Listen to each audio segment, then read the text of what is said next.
Good day, everyone. I am Justin Rabago from Subet 702P.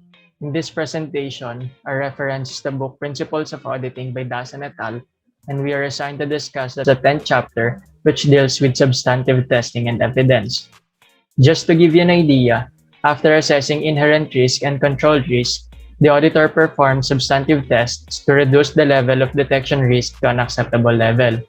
If you are going to recall during our previous discussions, the audit process starts with the preliminary engagement activities, which will then be followed by the audit planning, the consideration of the internal control, and now we are in the process of performing substantive tests.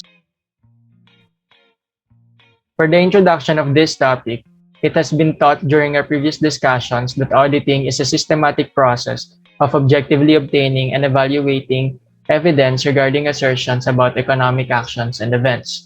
What then is the job of an auditor? Ang trabaho ni auditor is to obtain sufficient appropriate audit evidence to be able to draw reasonable conclusions on which to base the audit opinion. Question: how can the auditor obtain sufficient appropriate audit evidence? That is through the audit or the test procedures to be undertaken by the auditor. Next, evidence is anything that can make a person believe that a fact, proposition, or assertion is true or false. In general, hindi naman tayo agad-agad naniniwala sa sinasabi ng isang tao, most especially sa mga hindi natin kakilala kung wala naman siyang patunay. In auditing, audit evidence is all of the information used by the auditor in arriving at the conclusions on which the audit opinion is based.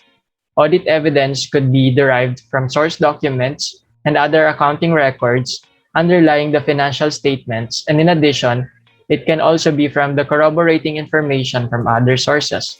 Ano bang nagagawa ng audit evidence? Ano nga bang role niya? The answer is as simple as this. The evidence will either prove or disprove the validity of management assertions.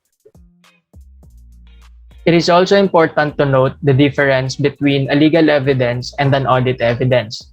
Audit evidence is different from the legal evidence required by forensic accounting. As you can see in here, in civil lawsuit, evidence must be strong enough to incline a person to believe one side or another. In a criminal case, evidence must establish proof of a crime beyond reasonable doubt. However, in auditing, audit evidence provides only reasonable assurance. Next slide, please. Just like what I've mentioned a while ago, audit evidence will comprise source documents and accounting records underlying the financial statements. The accounting records are the primary basis of audit evidence, and this could be broken down into two, namely the records of initial entries and the supporting records. Initial entries include point of sales transactions, electronic data interchange or EDI, electronic fund transfers or EFT, contracts, invoices, shipping notices, purchase orders, sales orders, the general and subsidiary ledgers, journal entries, and other adjustments to the financial statements.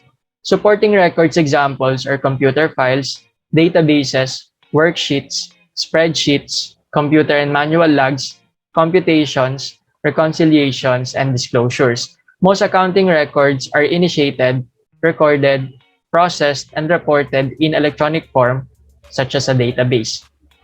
Next slide, please.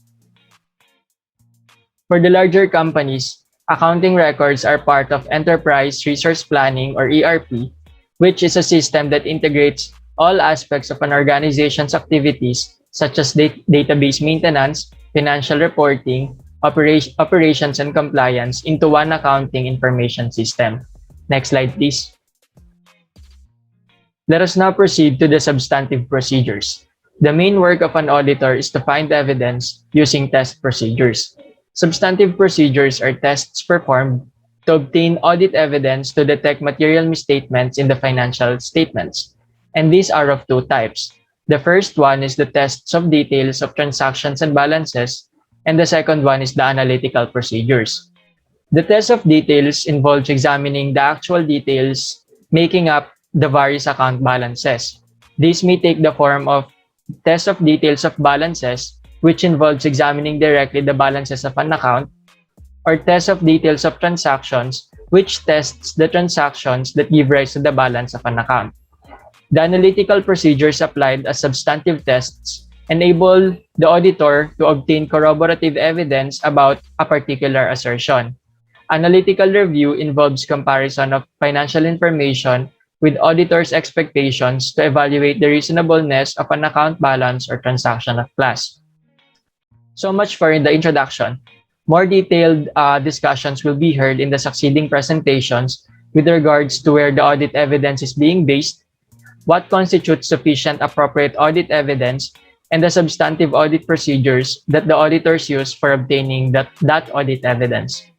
Once again, I am Justin L. Rabago, and I hope that you're able to learn even a thing or two from me with regards to substantive testing and evidence. Thank you everyone and stay safe.